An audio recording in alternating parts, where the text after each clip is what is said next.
السلام علیکم پیارے بچوں، میں اردو ٹیچر بشیر احمد میر، مضمون اردو، موضوع جابر بن حیان۔ کل ہم نے یہاں تک پڑھا تھا سبلیمیشن کے نام سے جانتے ہیں۔ آج ہم آگے پڑھیں گے اور دیکھیں گے آگے سبق میں کیا لکھا ہے۔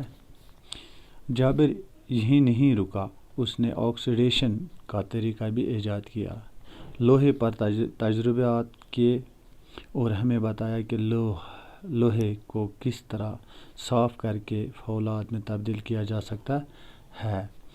جابر نے ہمیں دکھایا کہ لوہے کو کیسے زنگ سے بچایا جا سکتا ہے۔ اس نے چمڑا رنگنے کا طریقہ دریافت کرنے کے ساتھ ساتھ بالوں کو کالا کرنے کا نسخہ بھی تیار کیا۔ عرق کشید کرنے کا آلہ بھی اسی ذہین کیمیائی گھر کی ایجاد ہے۔ یہ وہی آلہ ہے جس سے ہم